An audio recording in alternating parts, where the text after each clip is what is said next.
నిజంగా కూడా చెప్పాలంటే పార్లమెంటు గెలుచుడు అల్కదనే, కానీ పంచాయతీలో గెలుచుడు కష్టం. ఎందుకంటే పార్లమెంట్లో మీరు చూస్తూనే ఉన్నారు, కరీంనగర్ పార్లమెంట్లో ఏం చేయకపోయినా ఒక ఆయన గెలుతూనే ఉన్నాడు. మీరు 2 సార్లు ఉత్తగానే ఏం చేయకుండా గాలి మాటలు చెప్పుకుంటే గెలిచిపోతున్నాడు. కానీ పంచాయతీ ఎన్నికలు గెలవాలంటే మాత్రం చాలా కష్టం. ఎందుకంటే ఒక్కొక్క మనిషిని పట్టుకోవాలి, ఒప్పించుకోవాలి, మెప్పించుకోవాలి. ఎందుకంటే ఎట్లెట్లా ఓట్లు తగ్గుతాయి అట్లెట్లా ఓట్లకు విలువ పెరుగుతుంది. కాబట్టి ఒక్కొక్క ఓటే కీలకమవుతుంది. అక్కడక్కడ టాస్లు గెలిచిన వాళ్ళు ఉన్నారు, అక్కడక్కడ ఒక ఓటుతో గెలిచిన వాళ్ళు ఉన్నారు, అక్కడక్కడ 4 ఓట్లు 5 ఓట్లు 6 ఓట్లు 10 ఓట్లలో గెలిచిన వాళ్ళు ఉన్నారు. కాబట్టి పంచాయతీ ఎన్నికల్లో గెలవడం సామాన్యమైన విషయం కాదు.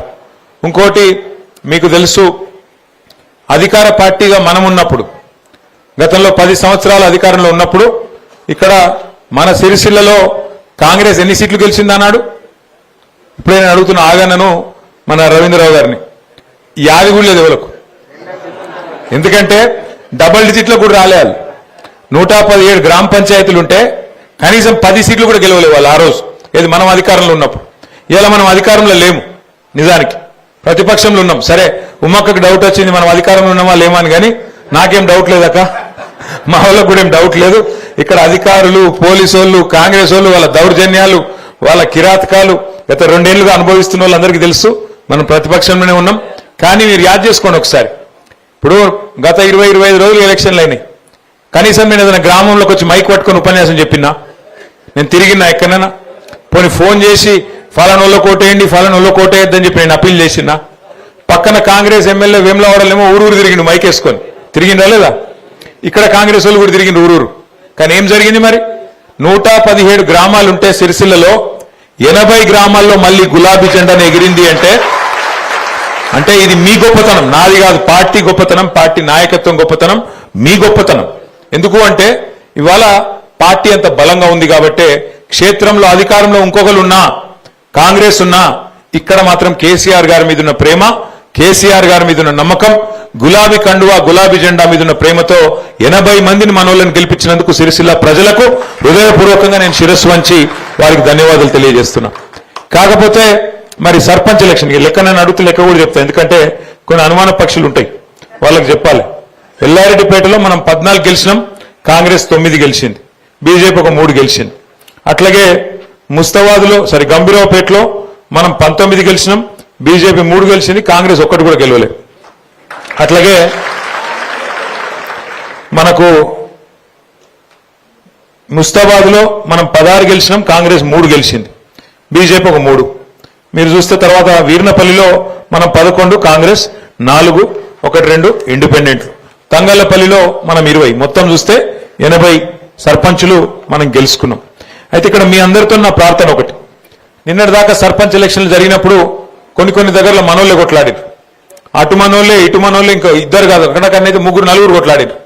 కొట్లాడినప్పుడు ఎవరికి ఏం చేయాలనో అర్థం కాలేదు. నిజానికి పార్టీ కూడా ఏమవుతుంది, ఒక ఊళ్ళే కొంతమంది అటు పోతారు, కొంతమంది ఇటు పోతారు, కులం పేరు మీదనో లేకపోతే దోస్తాన పేరు మీదనో, ఇంకో దాని పేరు మీదనో అలగలగ అవుతారు, కొట్లాడతారు.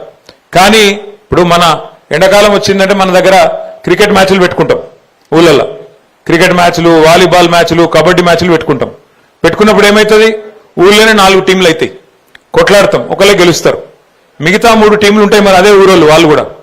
కానీ గేమ్ అయిపోగానే కలిసిపోతామా లేదా, మళ్ళీ సాయంత్రం దావత్ చేసుకుంటామా లేదా? అవి ఇప్పుడు కూడా గట్లే, దయచేసి మీరు ఉండాలని చెప్పి నేను కోరుతున్నాను. ఎందుకంటే సర్పంచ్ ఎలక్షన్ అయిపోయింది, ఇక పగలు పంచాయతీలు, నిన్న మొన్నటిదాకా కొట్లాడినాం కదా, రేపటి నుంచి వాడిని ముఖం చూడొద్దు, వాడు నన్ను తిట్టినా రోజు ఫలానా కాడ గిట్లా అన్నాడు గట్లా అన్నాడు అని జర మనసులో పెట్టుకోకుండ్రి. ఎందుకంటే మళ్ళీ 4 రోజులకి మళ్ళీ ఎలక్షన్లు ఉన్నాయి. ఇప్పుడు మనకు మళ్ళీ జిల్లా పరిషత్ ఉన్నది, మండల పరిషత్ ఉన్నది, ఈసారి కారు గుర్తుంటుంది, కేసీఆర్ గారు ఉంటారు. కాబట్టి ఈసారి మాత్రం మళ్ళొక్కసారి క్లస్టర్ బై క్లస్టర్, మనకు గ్రామ పంచాయతీలు 117 ఉన్నాయి, కానీ ఎంపీటీసీలు 57 ఉన్నాయి. కాబట్టి ఈ 117 నేను గౌరవ జిల్లా పార్టీ ప్రెసిడెంట్ గారిని, మా మండలాల అధ్యక్షుల్ని కూడా నేను కోరుతా ఉన్నా, ఏ క్లస్టర్కో ఆ క్లస్టర్, 2 ఊర్లు ఉంటే 2 ఊర్లు, 3 ఊర్లు ఉంటే 3 ఊర్లు, ఒక టీం చేసి ఇప్పటి నుంచే ఒక లెక్క, ఒక ఆలోచన, 57 ఎంపీటీసీలకు గాను 5 జెడ్పీటీసీలకు గాను మన ప్రణాళిక ఏంది. నిన్నటిదాకా కొట్లాడినాం, సరే మరి రేపటి నుంచి మనం ఎట్లా పనిచేద్దాం, ఎట్లా 57 ఎంపీటీసీలు గెలుచుకుందాం అనే దిశగా ఇప్పటి నుంచే మన ఆలోచన మొదలు కావాలి. ఎక్కడెక్కడైనా పంచాయతీలు ఉంటే దయచేసి ఇప్పటి నుంచే మండలాల వారీగా సమన్వయం చేసుకొని ముందుకు నడవాలని చెప్పి నేను మిమ్మల్ని కోరుతా ఉన్నా. దయచేసి ఇక్కడ గెలిచిన వాళ్ళు, అట్లాగే ఓడిపోయిన వాళ్ళు, నిలబడ్డ వాళ్ళు అందరికి కూడా నా ప్రార్థన, ఇది పార్టీ యొక్క ప్రతిష్టకు సంబంధించిన అంశం కాబట్టి మనందరం కూడా ఐకమత్యంగా ముందుకు పోదాం. రేపు జిల్లా పరిషత్ ఎంపీటీసీ ఎలక్షన్లు ఎప్పుడు పెట్టినా నిన్న మొన్నటిదాకా ఏమనుకున్నామంటే మరి కాంగ్రెస్ ప్రభుత్వం డిసెంబర్ ఆఖరి వారంలోనే నోటిఫికేషన్ ఇస్తుంది జిల్లా పరిషత్కు సంబంధించి అని చెప్పి వార్తలు వచ్చినాయి. కానీ నిన్న ముఖ్యమంత్రి గారి మాట చూస్తే మనసు మార్చుకున్నట్టు అనిపిస్తున్నది. ఎందుకంటే బీఆర్ఎస్ ఈ స్థాయిలో కొడుతుందని ఆయన కూడా అనుకోలే పాపం.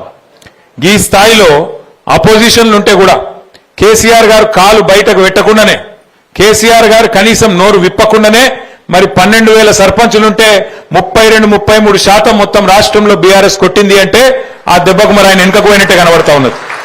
ఆ దెబ్బకు మరి వెనుక పోతాడేమో పెట్టడేమో ఇప్పట్లా అని నేను అనుకుంటా ఉన్నా. కానీ దబ్బన పెడితే కూడా తయారుందాం. ఎక్కడోళ్ళం అక్కడ మనం ఇంతజాం చేసుకుందాం, ఎక్కడోళ్ళం అక్కడ ప్రణాళికలు రూపొందించుకుందాం. ఇక ఓడిపోయిన అభ్యర్థులు ఉంటారు, తక్కువతో ఓడిపోయిన వాళ్ళు ఉన్నారు. మన తంగలపల్లిలో మండల కేంద్రంలో 30 ఓట్లతోనే పాపం అంకార రవీందర్ గారు, గంత పెద్ద ఊళ్ళే 30 ఓట్లు అంటే ఏముంటది, 0.0002% అది ఉంటుంది దాన్ని లెక్క తీస్తే, ఒక గంతతో పోయింది. నేను ఓడిపోయిన క్యాండిడేట్లను కూడా నేను కోరుతా ఉన్నా, దయచేసి మీరు కూడా జనంలో యాక్టివ్ ఉండండి. ఓడిపోయినామని చెప్పి బీరిపోకండి, ఓడిపోయినామని చెప్పి దుప్పటి కప్పుకొని ఇంట్లో వండుకోవద్దు. చలికాలం నాకు ఎరికే, కానీ అట్లా అని చెప్పి ఇంట్లో ఉండొద్దు. ఎందుకంటే ఓడిపోయినాక ఇల్లు తిరిగి థ్యాంక్స్ చెప్పి రావాలి. ఓట్లు వేసారు మీకు అందరు, గెలిచిన వాళ్ళు చెప్పాలి, ఓడిపోయిన వాళ్ళు కూడా చెప్పాలి. గెలిచిన వాళ్ళు కూడా నేను గెలిచిన కదా, ఇక నేను 5 ఏళ్ళు మళ్ళా ఎలక్షన్ కొట్లాడేది లేదు, నాకేందంటే నడవది. కంపల్సరీ ఇంటింటికి పోవాలి, దండం పెట్టాలి. ఎవరెవరైతే ఎలక్షన్ ముందు కలిసినరో, ఎవరెవరైతే ఎలక్షన్ ముందు ఓటేయమని కోరుకున్నారో, మీరు కోరినరో, అందులో కొంతమంది మీకు వేయలే, అయినా సరే మీకు తెలుసు వాళ్ళు వేయలేదని కూడా మీకు తెలుసు, అయినా సరే పోవాలి.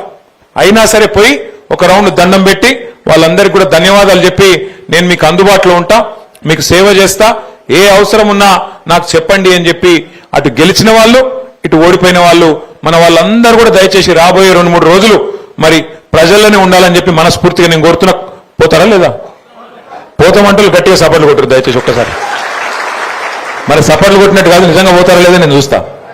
Thank you.